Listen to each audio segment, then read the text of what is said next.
What's up, guys? Welcome back to What the Fat. We have a little different setup today.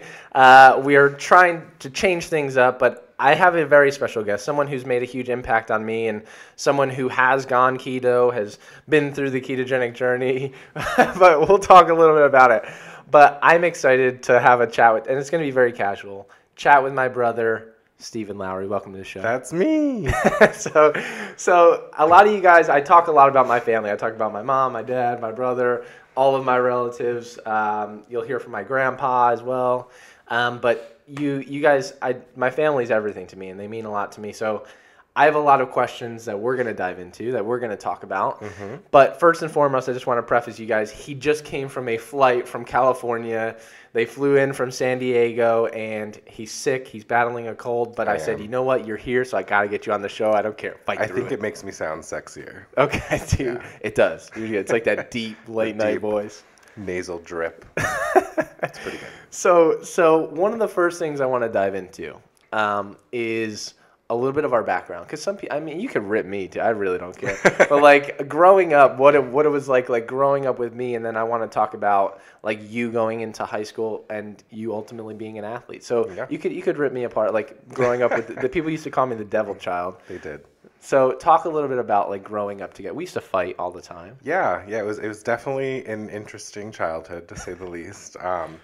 You were a lot to handle as a younger brother. I think we've switched roles at some point. I don't know. I ended up being the more rebellious teenager, but before that you were the rebellious kid, and I was like the gumdrop buttons child, who was always the obnoxious, like, look at me, I need attention. And then you came along and took that attention, and you were a little crazy. I remember you chasing me with like a butter knife at one point. It was one time. Because we watched a movie, like a horror movie, and you were like, oh, I know what you did last summer. I don't know. It was crazy. It's your fault. You made me watch them. We had a lot of back and forth, but I think it made us stronger in the long term. It's amazing. I agree. I still don't remember those times when, like, even Aunt D talks a lot about it. She's like, you hated people. I was like, wow, I'm very opposite now. Yeah. Very different. But it was fun. I agree. I think it made us stronger overall. Oh, yeah. So talk a little bit about, like, growing up. Like, you weren't as interested in general sport. I know Dad was like, hey, play soccer and baseball. And you were like, picking grass. And you're like, I hate this. But then, like that, you kind of made your way and you started doing track later on in your career. So talk a little bit about that. I did. It was sort of like the counterculture sport. It wasn't like the mainstream playing football or playing basketball. It was like what everyone else did. While other people were throwing balls, I was jumping on things. Over them. Well, on them. I didn't really clear a lot of them. But yeah, my path to track was sort of roundabout. I had friends that were joining, and it was sort of like, hey, if we want to hang out, here's a great way to do so. It accompanied shortly thereafter, like, I joined theater too. I was spinning a lot of plates in high school. The track was fun. It definitely was an outlet for physical activity that I hadn't had before outside of like gym class, so that was really cool. And I wasn't terrible at it, believe it or not. Really good. You were good. I was jumping over all the things and running towards something. I don't know what it was.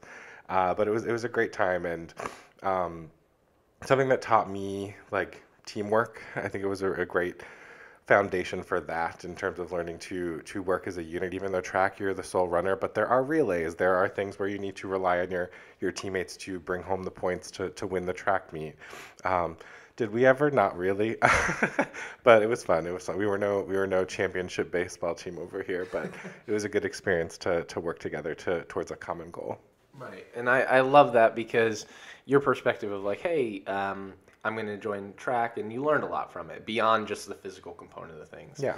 And so growing up, and we'll talk about this a little bit later, about some of the trials and tribulations throughout high school and going into college. But growing up, when you were doing track, you were, what was it, 180 pounds? Probably like 160, 180, something like that. You might 160, but you were tall. You were taller. So I was tall for my age. Yeah, I was a little jolly green giant. So you weren't, but like you tend to say like you were always on the bigger side. Talk a little bit about like what your coach in track told you one time. So yeah, I was always known as like, I was always on the larger side of being like a kid and growing up. Um, and that sort of sets the foundation for like how you view yourself, especially as you're going through like your adolescent years and shaping like who you are on a regular basis. I remember that like one of our aunts actually gifted me a like workout DVD when I was like 7 or 8, and I was like, oh, like this isn't something some of our cousins do, and it was like get funky and do the monkey, and I was like, I don't want to get funky and do the monkey, I want to play GoldenEye. Um, but yeah, it was definitely an experience in terms of like always being identified as like the bigger one. Especially our family's pretty active for the most part. There's a lot of people that play sports or get outside and go and do other things that this wasn't what brought me joy a lot of the time.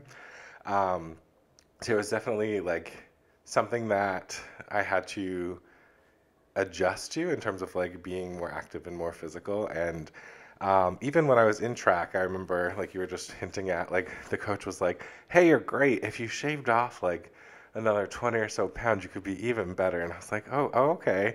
Um, and like I think that mindset also led to like weight sneaking up on me as I got older and as I progressed into college and things like that. It was definitely something that I was like, "Oh, I've always been like the bigger guy." Like it's not weird that like I have a few extra pounds or wear like clothing sizes or eventually sizes that don't get carried in regular stores and things like that. And I remember like we were briefly talking about this last night, like the moment where I was like, "Oh, bitch got fat," was when I was at Six Flags and like getting on a roller coaster, and they were like, "Hey, like let's lock and load the ride," and I was like, "Oh, I can't," and I had to get off the ride, and I was like, "Oh man, like this really snuck up on me. Like this is something that I need to start thinking about and be more cognizant of as like a person, because the world is not made for people of size or anything like that, and like there's a debate as to like whether or not it should or shouldn't be that goes on, but there's also like health components and things like that that I'm sure you talk about ad nauseum.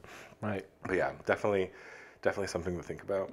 Definitely. So I want to go into that transition of like you gaining a significant amount of weight. Yeah. But before that, one of the things, and I think it's inspired me, like I remember growing up and watching you, and I think it was one of your one of your closest high school friends, like downstairs. I would remember like going downstairs and you'd be crushing Tybo, like literally crushing it. And so was that more of like a social? Because you're way more social than I ever was. Like you would text and like hang out with people, and I had like my core Sometimes. little group. But you're like, was that more of like a, hey, it's a way for us to hang out and have fun, or was it like, hey, I need to shave off pounds to be better at track, and so I need to do this Tybo sort of workouts? What instigated that? It was a little bit of both, and I think what it comes down to and ties into like dieting and what you put into your body as just as much as like that part was definitely socially fueled in terms of, hey, this is fun, something we can do, but like it never was like the thing that won out. Like I could force myself to exercise, I can get up and move. I hate it. But the thing that is always the draw is like the food component and like the social and emotional and just addictions, frankly, to certain types of food and like the way it makes you feel and the way it sort of comforts you. That is really the bigger battle when it comes to like my personal journey with like weight and weight gain. Right. And I think like both of us growing up, and I love mom to death, but like we were talking a little bit about grandma as well, but that's just what they learned was, Yep. hey, potatoes with 2 sticks of butter in it, like every time you have dinner, or pasta and a ton of fat. So like we grew up in that environment, Very much so. and that ultimately led to like we ate fast food very frequently and things like that. So let's talk about transitioning out of high school into college and like, was it like overnight like gained a ton of weight, or was it like progressively like steady gain over a couple of years throughout college? Yeah, I would say it was definitely a progressive thing that sort of occurred in terms of like went to a school that I think this is a rarity, but had a pretty amazing dining hall, and there was fresh food. It was delicious and it was unlimited. So like moving into a situation where you're eating a buffet almost every night is pretty challenging to sort of regulate as you're trying to like figure out like how to be an adult and how to navigate this brand new world of college. And for me, like stress is often associated with like binge eating and eating poorly and making poor decisions for when it comes to like what I'm actually feasting on. Um, and that definitely hit like through college. Like it definitely got a little bigger, but it wasn't until right after college when I joined an organization where I was teaching underprivileged students in Hartford, Connecticut, and it was honestly like the hardest and most stressful job that I had ever had in my entire life and probably will ever have. I remember this Yeah. vividly. Yes. And with that, I remember being like, feeling like that was even harder and an even like crazier world to sort of navigate because I remember looking around being like, oh, where's the adult that's gonna like calm these kids down? And you look around and you're like, oh, I'm that adult. And then that's something that you had to figure out how to do in terms of teaching like a classroom full of 30 first graders. And with that stress definitely came a lot of like binge eating, and that's where I feel like I gained the most weight was probably shortly after college. Yeah, and I'm the same way. I talk a lot about stress eating all the time. Like Yeah. some of my most stressful nights end with a lot of, even it's though it's lower calorie, low carb ice cream, but it's a stress eating behavior. Yep. And so talk a little bit about, because a lot of times people don't, they might be going on a similar journey and like, hey, Yeah. what like it wasn't, I mean, you were eating fast food. I remember like we would call you afterwards and like mom would be on the phone with you and I'd be in the car or something and you'd be like, yep, like I'm on my way home, like had a really rough day, someone was not listening, they were behaving poorly, and like you'd be at McDonald's like ordering something. Yep. Was that like, how long of a span? Was that like a year span where it was kind of like, this is just routine now? Yeah, I would say it did get ingrained in a routine. It was sort of like that comfort. And there is like that emotional component to food, which is something that I've always struggled with when I've like tried to do ketogenic dieting or anything like that, or any sort of dieting. There's all the fads that come through, and some work, some don't. But it is that component of like growing up with McDonald's being a reward. Like we did great. Like we're gonna go to Mickey D's and get the Happy Meal with the toy and um, like or like oh like there's this big family celebration, like there's all this food and all this really great food. And I don't know if I'm airing before or after Grandpa, but you guys were just talking about like the meal was the appetizer to the dessert, which is definitely the case for us Macovics. And like that is definitely something that you feasted on, was like, oh, the sampler platter of dessert. So all that's associated with like the emotions of like family and happiness and joy. And when you associate that for so long, it becomes like a comfort when like you're stressed to be like, oh, like I remember like grandma's dessert tasting so good, I want to try and replicate that or something like that, where it becomes this like comforting feeling versus like, oh, I'm going to try like the low carb cheesecake, and you're like, it's good, it's a great substitute, but it's not the same as it's that full comfort hug from some other food.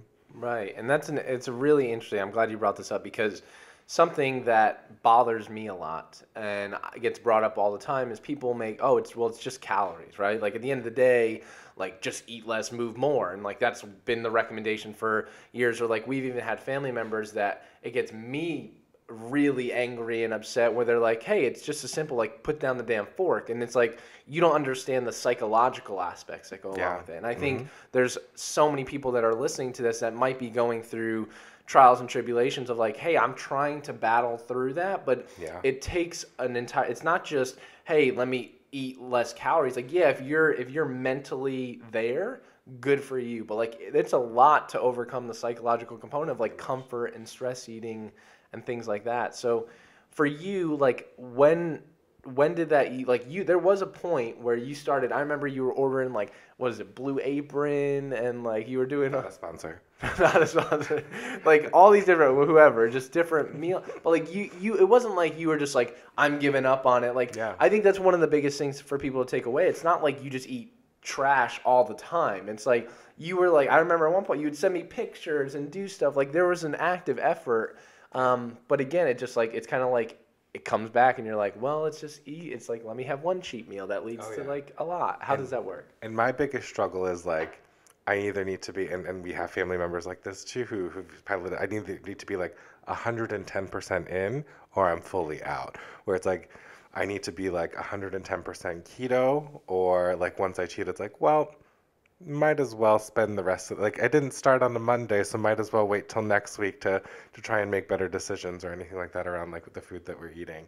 Um, and yeah, it definitely is like a struggle of like figuring out what a good balance is. Like my partner and I, like he and I have both tried keto and like we have gone hardcore and saw results, which is great. But then like the sustainability of it for us becomes a factor because it gets a little harder when you're not living and breathing and on the blogs and you know the recipes like the back of your hand or like you have things at your fingertips that are like keto products or anything like that. So when you're trying to do that and like fold it into like your day-to-day life, it can get a little harder in terms of balancing. And there's only so many times you can have just like a heated up burger with some broccoli before you're like, and like getting like sort of like more creative and advanced gets it's something you need to learn and something you need to adapt to. So we've experimented and such, but it does get hard and finding like what the good balance is in terms of like how diverse our recipes are, like what it looks like to have like a quote unquote cheat meal or anything like that, and how not to fall off the wagon after that cheat meal and say, hey, I'm gonna cheat with the Chinese buffet and we're gonna go to like an ice cream parlor afterwards or something. Who calls them parlors anymore? That was weird.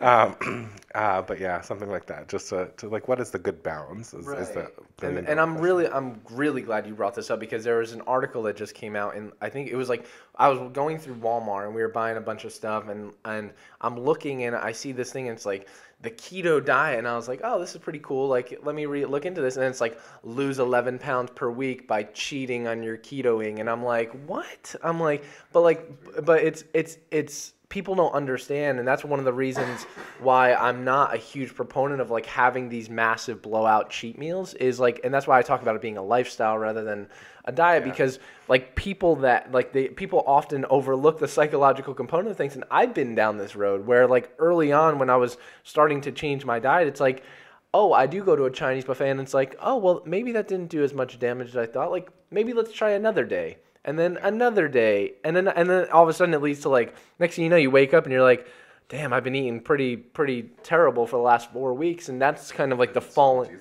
It's so much easier to do it. And so the key, and I love learning from you and I love learning from like people talking about this because the key of what we're trying to do is like, how do we make it so it's as easy as humanly possible, but also addressing the psychological component of these things of like, yeah, there's an emotional eating, there's stress eating. What can we do to provide alternatives to help someone say, you know what, rather than fall off the bandwagon, let's find an alternative. Exactly.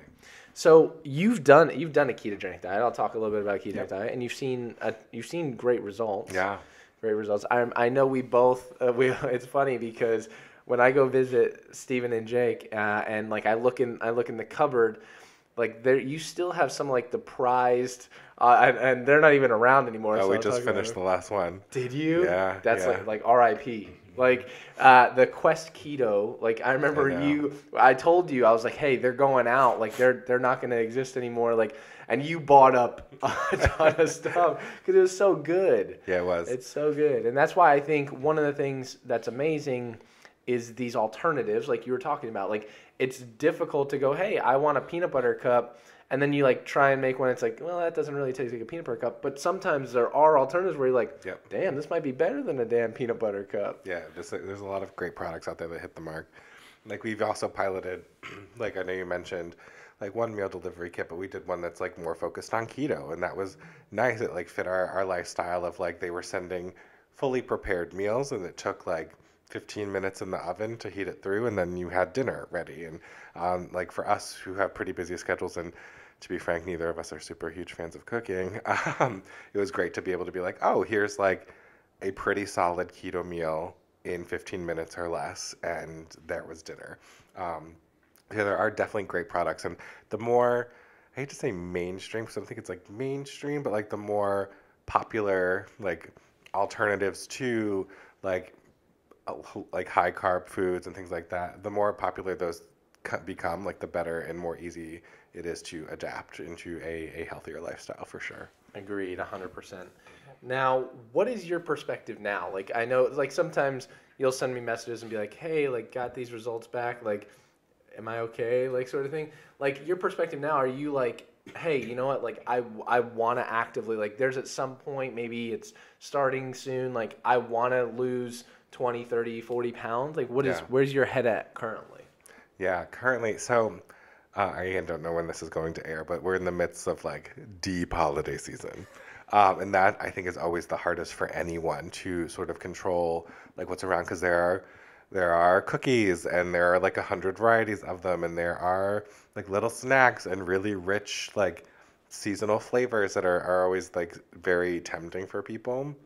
Um, Mindset right now, to be honest, is like maybe next year, while monitoring like how we're doing in between the holidays. But like, I know one of the things for even saying, hey, we're gonna come down for Thanksgiving. Like, I remember like my partner and I were talking. We were like, hey, we need to make sure there's gonna be mashed potatoes at this dinner before we commit to flying across the damn country. Um, And the mashed potatoes we have are loaded with butter and are yeah. super carby. Yeah, so They're delicious. there definitely is that balance.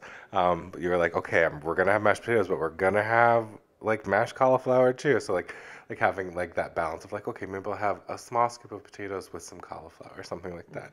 Um, but yeah, definitely want to hit the ground running in the new year. And I feel like it's so cliche to be like, oh, my New Year's resolution or something like that. But like want to hit the ground running for 2019 to focus in on like health, like physically, mentally, spiritually, all of that.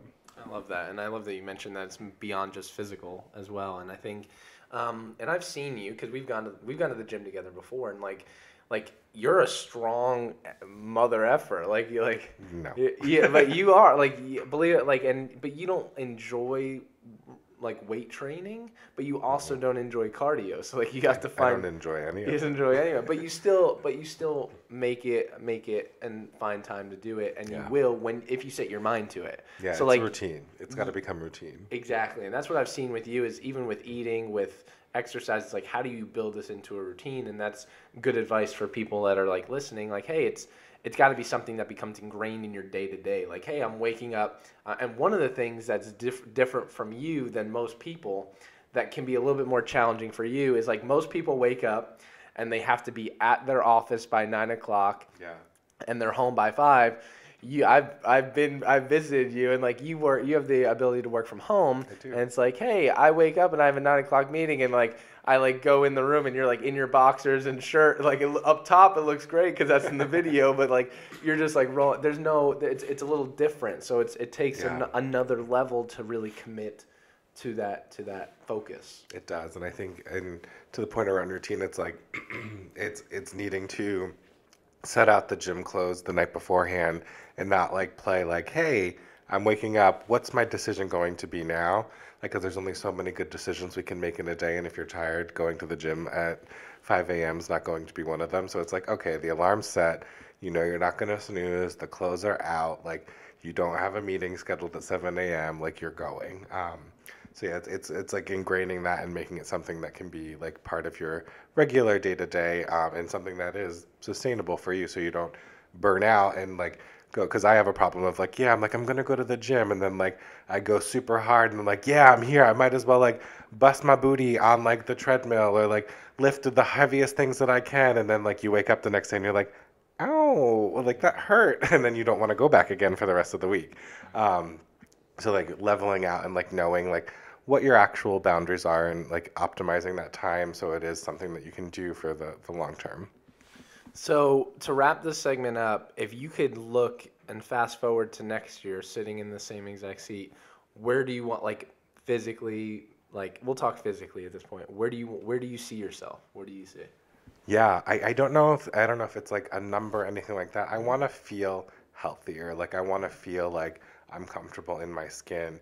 I want to feel like I can walk into a restaurant and not worry about if the tables are like cemented to the ground and unable to move so my belly squished the entire meal. Like I want to like make sure that like I can like move around and like be on a healthier path. I don't know if it's like a number or anything like that, but definitely want to like feel more like I was as a track superstar, Well, not like really a you hit the superstar. nail on the head, and I think that's for most people is just feeling comfortable in your own skin. Like I'm sure it's like for you that trigger of like when you realize like, hey, I've gone off the deep end. And a lot of people I've talked to that have gained a significant amount of weight, like there is a point in life where they're like, whoa, like what just happened? Yeah. But like for you, it was the roller coaster when like you had to get off the roller coaster. And that's like, I remember mom telling me, and my heart was broken. I was like, damn it. I was like, how do we like, and then I immediately sent you like 8 million things. I was like, here we go. Let's do this. But I think that's so powerful for so many people, because a lot of times people get hung up on numbers, right? And people are like, well, I want to lose 5 pounds a week, and then they get discouraged when they don't do it. But I'm really happy you said, hey, you know what? I just want to feel more comfortable. I want to feel healthier, and like whatever that might be. 5 pounds the first week, that might be a pound the second week. It's like I'm not focused on the number, I'm focused on the outcome. Yeah, and you can't be discouraged by that. Like, you can't get off the train if it's only 1 pound the next week and you lost 5 the first week. Like, there's going to be wins, there's going to be setbacks, there's going to be weeks where you bust your booty and you gain weight back. So it's like definitely something that you need to really find intrinsic motivation to really be successful with it. I love it. I love it. And I'm going to be here rooting you along every step of the way. So I'm going to be pushing you and sending you a bunch of stuff. But I want to switch gears a little bit and talk about something a little bit different. Episode 2. Yeah, I want to talk a little bit about, again, going back to coming up. We grew up in a small town. We grew up in a very small town. I don't think I knew it was small until I left it, though. It's true, but people get like trapped in that mindset of like, this is my life. Like, I'm going to grow up here and I'm going to die here as well. Like, we both have friends and knew people who grew up. But our town, in the grand scheme of things, like to put it in perspective, our graduating class was roughly like 120, 140 people when we graduated from high school. So it was a very, very small, intricate group. And so I want to talk a little bit about your personal life. Like, I want to dig a little bit into it, because this is one of the things that I think it took some people a long time, especially in our family, to wrap their minds around and like be like, oh wow, like I'm happy for him, and like I love him as a human being, whatever choices he wants to make. So, first and foremost, let's talk a little bit about like you coming out. You talked about your partner now that you have. Yeah. I've met some of your previous ones, and I absolutely love Jake. He's by far the best.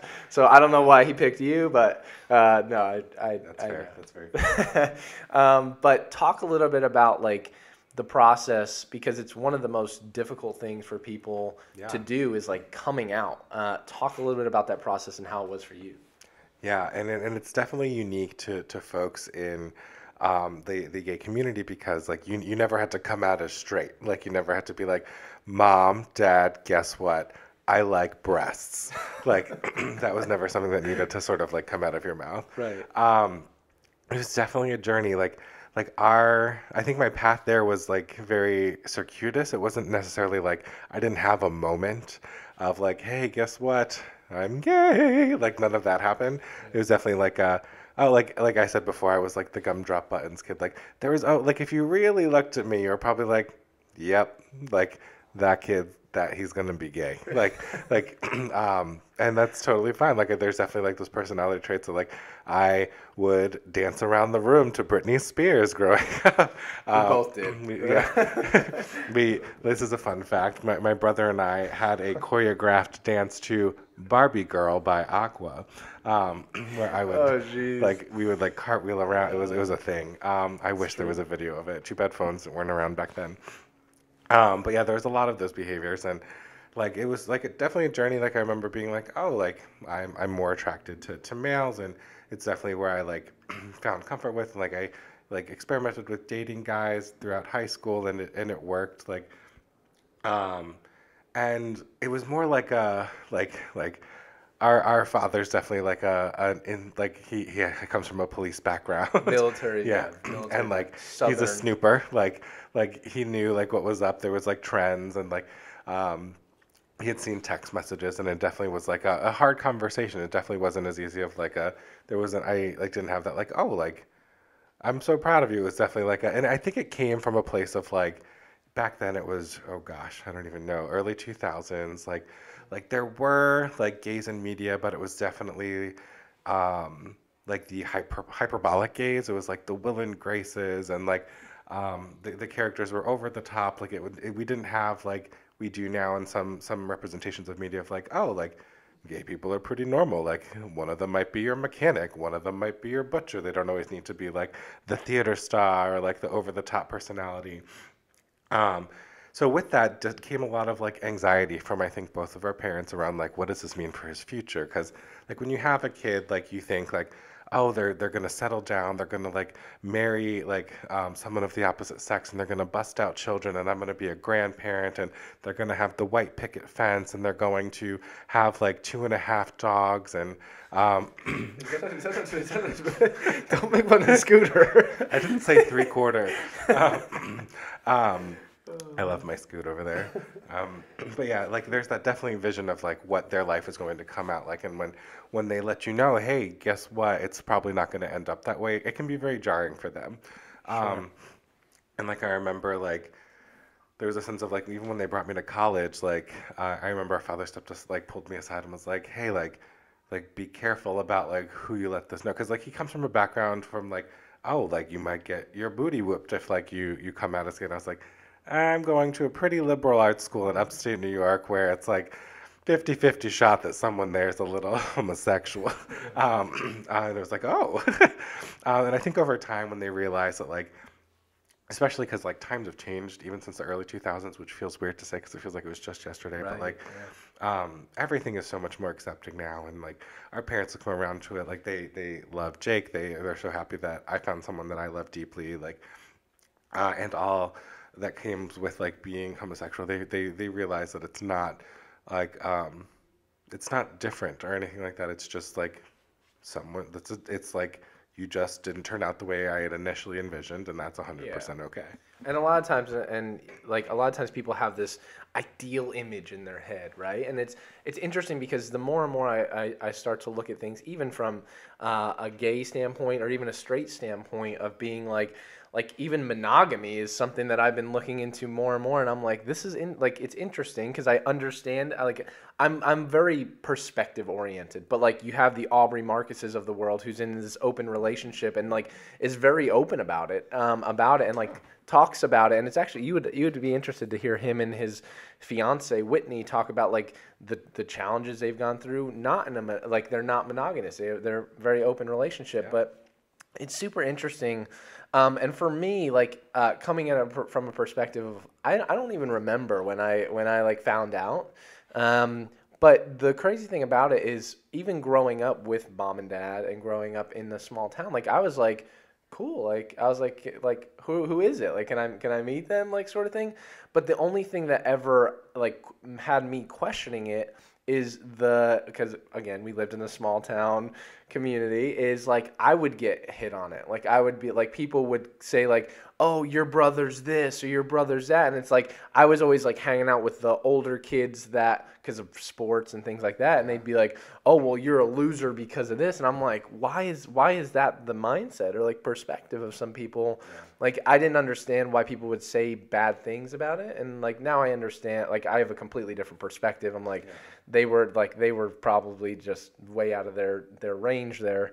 But in the same essence, it's like I was always like super supportive of it, and now I think I'm more supportive of it than ever because at the end of the day, what matters for me is like the people that I love, the people that I'm around are happy, and like if like that's what makes you happy. I don't care if you're bi, you're gay, you're straight, you're trans. It doesn't matter. You're a human being, and I think that's You have the right to be who you are and who you want to be. right. And I think that's like Lady Gaga talks about it all the time. Like she is a huge advocate for it. Like it's interesting to watch that dynamic develop, and I'm so happy that we're now in like you are right. I look back at the 2000s and I'm like, it seems like it was yesterday, but it was a very different time, especially for like homosexuals to Gay like was a slur back then. Like right. people use that, and you look back at that now, and like, or you hear someone say it now, and it's jarring, which is rightfully you're like, you sound ridiculous if you use that word as like a slur. And the F word, like I don't even want to say it because it disgusts me so much that people use it in a derogatory way. Like it was like,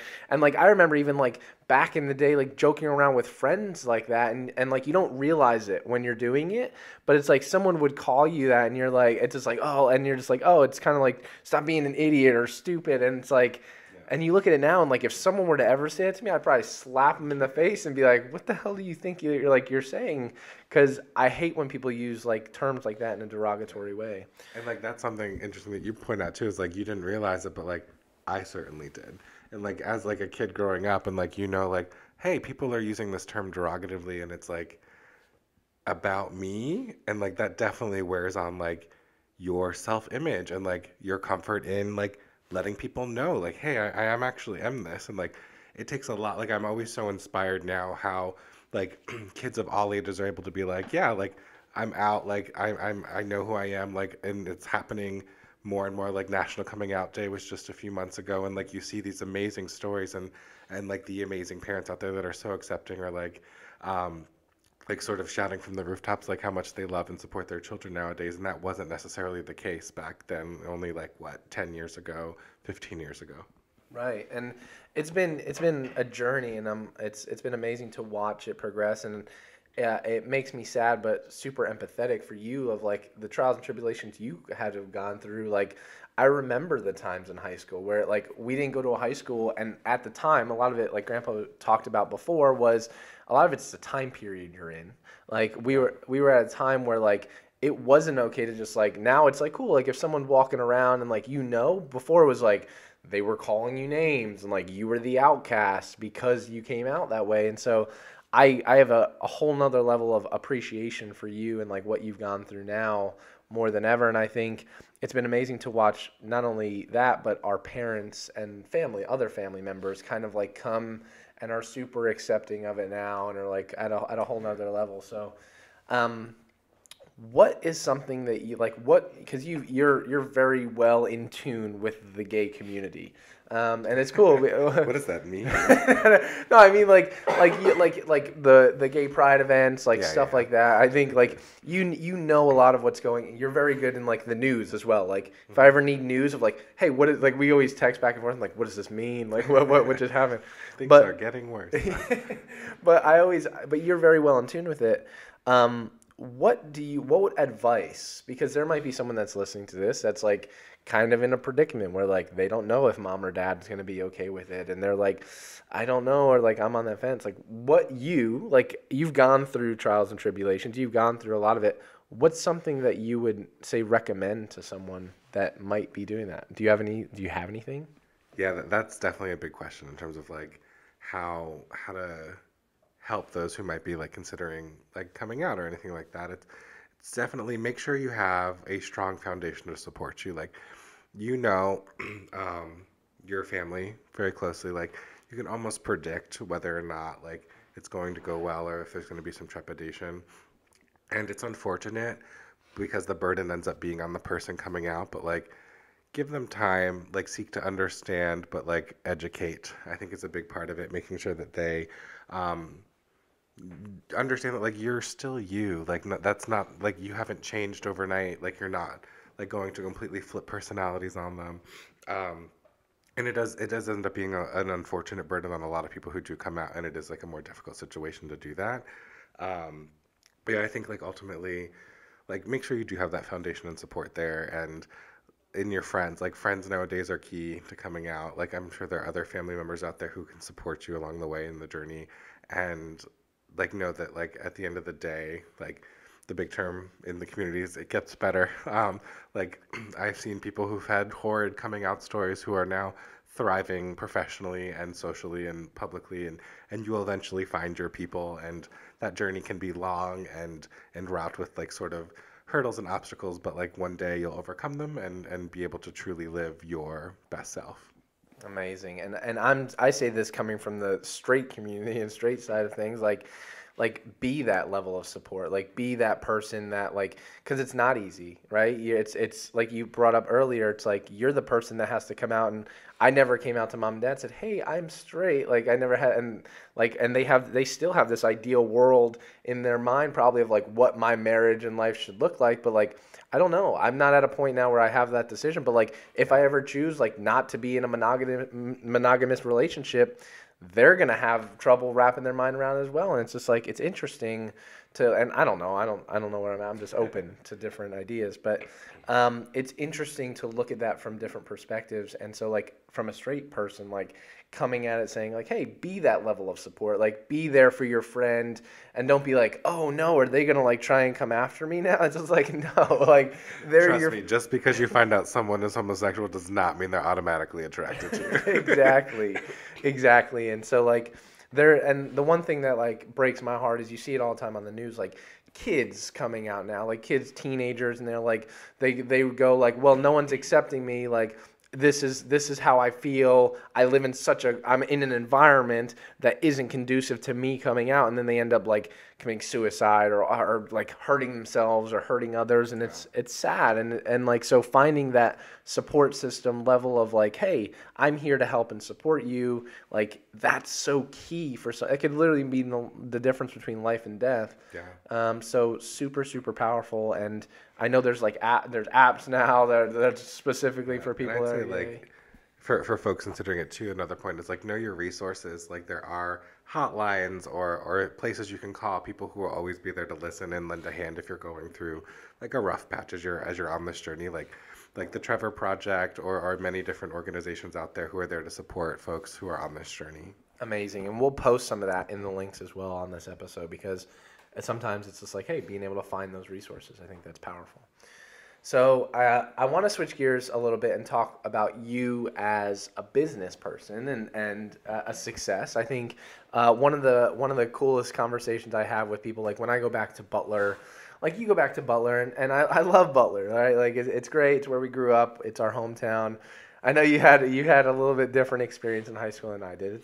But in essence, like it's like you're a small class. It's very rare for someone to come out and like be successful, like go out, like leave the little area of Butler, but like go out. And I look at you, and I've always looked up to you because you were the first one really in our family to like go to college. And I was like, damn, like I remember asking you, I'm like, how do I do this student loan thing? And you're like, I messed it up, so like I'll teach you to be better on it.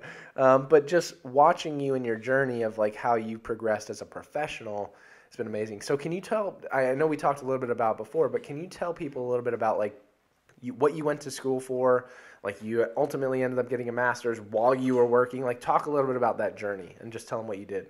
Sure, yeah. I sort of stumbled my way into my career is what I like to tell people. So went to school. I loved my psych teacher in high school. Shout out to Mrs. Rita. Yeah, like she was amazing and really inspired me to pursue psychology as a major in college. So started out with that. I touched a little bit about this in a previous episode, but talked about like my love of theater. So was also considering like, hey, do I want to take a swing at this? Because I went to a school that had a very prestigious theater program and wanted to maybe dabble in it. So was flirting with the idea of that, but then like decided to take a more rational route. So even digging into psychology, I was like, this seems really interesting, but was drawn to. I remember I took an industrial organizational psychology course in college, and I was like, the business aspect of a lot of this seems really interesting as well. So I ended up pursuing a business major as my undergrad as well, and then ultimately, when I was graduating for college, didn't know what was going to be next. Like I actually graduated in one of the worst times to graduate college, and it was the year 2009, and the financial crisis hit the fall of my senior year. So while we were sitting in business classes being like, oh, this is interesting news, like a lot of us took a minute to realize, oh, this is interesting news and will determine my future. Right. Like headed to Wall Street might not be in the picture anymore. It's going to be a little crazy there. Um, Thinking about what was next like became this like panic for a lot of people I was graduating with, because like jobs were scarce. Like people who had their careers for 30 years were leaving and packing up their desks and boxes and taking jobs that they were like way too overqualified for. So being someone who was qualified with no experience, those jobs were already being taken. So it was very stressful to graduate in 2009. And had seen marketing for this thing. I had some friends do this program called Teach for America, and spoke to a recruiter, was like, this seems really cool. Like you go and you like make an impact in a community that really needed it, and you got to teach. And I was like, I was a teaching assistant in college and loved some of the work I got to do there. So I thought, let's do this. Like I'm going to put my eggs in this basket and apply early for Teach for America. I was lucky enough to get in. I like think back to how competitive that program is. I'm like, I don't know if I'd get in today. But got in and taught for 2 years in Hartford and realized this is really hard work. I am so fired up and passionate about education reform, but I don't know if this is how I can make the biggest impact is in the classroom. So was speaking about like how I could continue working for them, became a fundraiser for one of their regions in New Jersey. And that was really cool as well. And it was at that time we were transitioning systems, and this is the long way of saying like this is literally how I fumbled into my career, is we were changing our databases into this thing called Salesforce, and I was like, this is kind of nifty. This is really going to revolutionize a lot of work that I do, and became like a devout Salesforce evangelist, which eventually, fast forward a few years, brought me to my career now, helping run a Salesforce consulting firm for nonprofits and higher ed institutions. So that's really cool. Amazing, amazing. So, like a crazy journey that started out with it. And I think one of the most important things I talk to people about all the time is like people get stuck on their degree, right? Like you had a degree in psychology, but like you used it and you didn't even touch on it because like you're humble that like, but while you were at Ithaca, while you were there, like you were involved in theater, you were making relationships, you were biz deving, of what we call it, and like you were building all these connections, which ultimately are like led to like, hey, this person makes a phone call, or here's a recommendation, here's a door that opens that otherwise, like if I just would have went to class, went back to my dorm room, played GoldenEye, like it wouldn't have had that same door. What totally even got me into Teach for America was less like the grades that I was pulling and more that like I was engaged in like student activity and like leadership roles and like playing many different roles on campus. Like that definitely spoke a lot more volumes when it came to my resume and experience than just like, oh, like he's got a really strong GPA in his like business and psych degrees. It was definitely like the well-rounded, like trying out a bunch of different stuff, meeting up like, and then those relationships I formed in a lot of those activities are some of the key ones I still have today, that like we ask each other questions, or like we'll network and like hey, someone's interested in like doing something similar, can I pass your like them their resume, and you're like, absolutely, like because you trust their judgment, you trust them as a person. So that is like the core foundation for my network now. Amazing. And at what point, when did you get your master's? Because I think one of the things that people is like, people always go like, well, I don't have time. Like you were engaged in a full time, stressful as hell. Like it was tough. And then you had to commute after work to like go to school. But like you ended up getting your master's. Talk a little bit about that process. Yeah, it was a crazy year decision of my life. I remember I was living in New York City at the time and working for the New Jersey region doing fundraising there. And then I remember sitting in my office and always seeing like the Rutgers Business School across the way, being like, I really should like do this. Like I want to like pursue a master's. I know it's going to be in business, but like the question of like when and how always came up, because I was like, I'd gone back to school. Like I had finished school. Like I was now working. Like you get real comfortable having that paycheck and that cash money coming in, and then you're like, I don't want to stop that. Like I don't want to make it so that like I have to go back to like eating ramen and like and figuring out how to like make ends meet. So going back to school is definitely a decision where I knew like I'm going to have to like continue to work full time, and they luckily had like a flexible program, which was really great. And me being like the crazy person I am, like still like pushed the pedal to the metal and did it in like 2 years, which is typically the program. Like it involved a lot of like, hey, like I didn't have a ton of like social plans aside from like going to school and like networking at like business school events and stuff like that now. But it was like long nights. Like I remember like being in, because the campus was in Newark, New Jersey, needing to like hop on the train at like 10:30 at night after class and taking the train back to Penn Station, and then taking the subway up to Harlem where I lived at the time and getting in at 11 and passing right out. And it's like doing that 3 times a week, and it was definitely like a hustle. And I am so glad it is over. When I think about going back to school ever again, I'm like, no, I'm good. So definitely a hustle and definitely a commitment, but so glad I did it.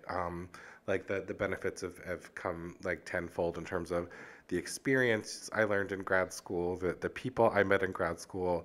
Um, Got to go to China for grad school. Like all of that was really cool and stuff I wouldn't change for the world, but definitely was a commitment. Right. And so like uh, ultimately it's I'm kind of the same caliber doing the masters, doing the PhD is like listen, do it, but like understand the commitment that you're gonna have to get into. Like, don't just be like, don't like go in like with like one foot like toe in the water, be like, oh, that's hard. Let me back right out of here. So it's a commitment level and understanding like, hey, I'm gonna put in the work to do this, but ultimately like net long term, this is the ultimate goal and outcome. And I think you're in a position right now that may or may not be like you're continuing to grow throughout your organization, but like which is super impressive. But you're also seeing like, hey, net long term, like I'm in a position that like if you would have thought back to when you were a freshman entering in college, like it wasn't even on your radar Not at all. at all. If someone was like, "Hey, like, are you interested in CRM technology?" I'd be like, "Who? What are those letters?" Yeah, it's definitely like you never like you might have all like, and I was like, I considered myself pretty great at planning, and you might have all the best plans and all the best intentions, but like, it's crazy how one decision can change that whole course and that whole plan and all those decisions that come after. Amazing. And so, one question I want to ask you is, uh, our parents weren't in a situation or a place where like they could fund our college. That is correct. So, and we're both paying, still paying now, Yeah. student loans, and probably will for a very long time.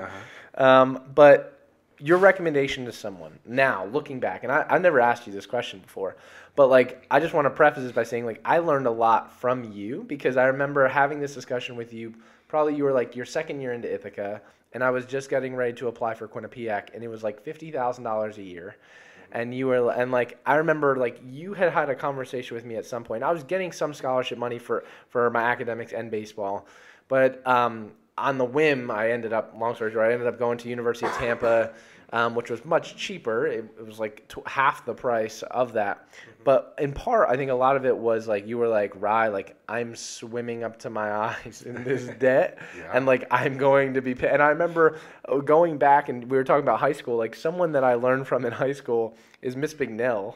I go back and see her every time I go back, and she's like, I remember like when she was teaching us in high school, she would always be like, yeah, she's like, I just paid him off, and I'm like, damn, like Miss Bignell, like that's a long time, like, Yep. that's a long time. And so, your advice to someone coming out now, like, do you think it's worthwhile to like is it like, hey, you know what, find the right school for you, find some place, or is it like, do I need to go to the school that's like this elaborate, like looking at it now, like do you say, you know what, you have to go to that one that's really extravagant, that's super expensive, or versus how do you find that balance between like community college or that's like cheaper but extremely extravagant, or do you find like, hey, you know what, this is the right thing for you, it might suck temporarily, like what's kind of your recommendation for people?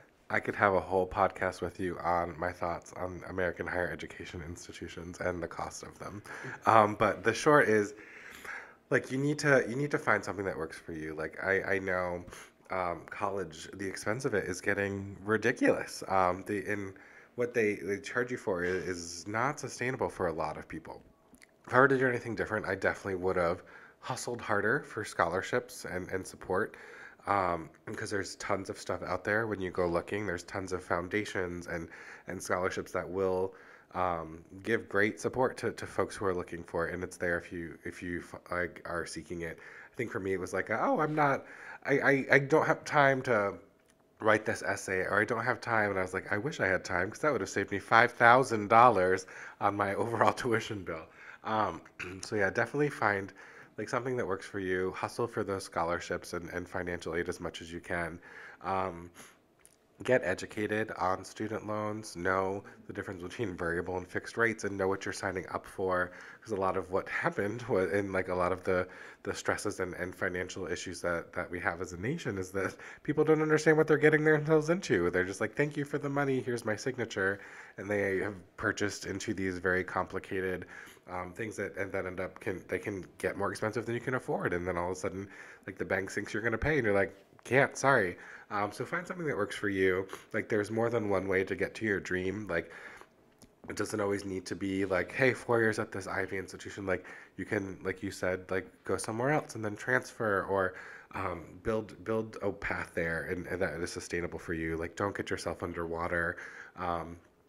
I know personally, like I have a lot of student loan debt. I probably wouldn't change it for the world for the experience. I met lifelong friends at college, and they definitely shaped me, and Ithaca as an institution shaped me as to who I am today. It helped me find like myself and my voice, and I remember going on that campus tour and realizing like this is the place for me. Like I remember like 5 minutes in, I was like, Mom, I'm gonna go here. And she's like, okay, glad we drove 3.5 hours for this. Um, but like I just knew I was like with my people. I knew it was like the place that would develop me into the man I am today, which is great. And I don't know if I would have gotten to where I am like today if I had gone a different path or down a different route. Um, yeah, I would say it's one of the most trickiest decisions someone has to make is like which path to take. And as an 18-year-old, and like a lot of folks are in the same position where their parents might not have gone, or they don't have that guidance. Again, use your resources. If you have a great guidance counselor, talk to them. Like call the financial aid offices in the colleges that you're applying, see what's available. Definitely do your research and due diligence before signing on the dotted line somewhere. Awesome. I love it. And so, but I don't want to take up too more of your time because I know you're battling through this, and I appreciate it with your cold, and I know we have a lot of fun stuff planned. But last thing I want to touch on, I'm wearing Harry Potter socks specifically for you because you've inspired me. So he's like an enormous Harry Potter fan, and this was the first time yesterday I asked you this question, but I want to talk about it again today. Is I've like people are probably going to be like, who is this guy? Like, I never want to listen to him again. But, like, I've never seen or read all of the Harry Potter things through. I'm sorry. I'm terrible. It's a shame. I know. But I promise I will because you've inspired me. But, like, your kind of thought process yesterday really, it kind of inspired me. And it was like, dang, this is really neat. And I was like, why do you, because he's thinking about, I have multiple tattoos, but you've been talking about this for like 10 years of like, I want to get a tattoo. And he never really knew what it was. He just kind of wanted one. But then it was like, here's a Harry Potter tattoo. Like, should I get this? And he's still thinking about it. So PSA to any listeners, don't show people the tattoo until after you get it because they all have opinions and will talk you out of it. It's the same reason why you shouldn't tell anyone your baby's name before you actually have the baby. Because once it's born, you have to be like, here's little Ectabella. And they're like, oh, that's so cute. But beforehand, they'll be like, really? Are you sure about that? You can't tell someone you don't like their baby's name after it's born. It's true. That's true. But you had a concept of like, why, I was like, why do you love Harry Potter so much? Yeah. What is that? What about, and you're like fascinated by J.K. Rowling and like everything that she's done like with the series and like beyond. I didn't even know there's like a whole Potter world or Pottermore world. Like, talk a little bit about that.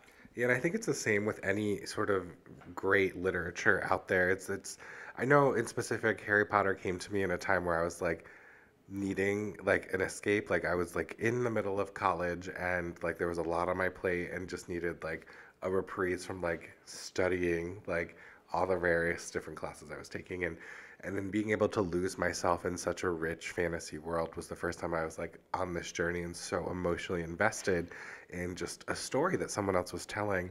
And Joe Rowling has done just such a great job at making such a rich world that is always giving us a little bit more in terms of like, there's a whole new series on like the fantastic beasts that are out there that have expanded the universe even more infinitely, and like it gives people what they're craving, and it is that sort of escape the same way. You just need like life is hard. Like the world is sometimes a big and scary place, and like having that like sort of corner, or in Harry's case, that cupboard under the stairs where you can just go and have it and call it your own is just truly such a gift and blessing to be able to just sort of lose yourself in something that great. It's amazing, bud. Well, I appreciate you, and I hope you know that you've always been a huge inspiration to me. Like I look up to you, and I continue know. to. I continue to. I really do. I do. And I'm always going to be in your corner. I'll be your biggest fan and super supportive, not only of what you've done and what you continue to do, but like everything that's in your future. So I love you, and I appreciate you coming on and telling everyone your story. Love you too, bud. Thanks for having me.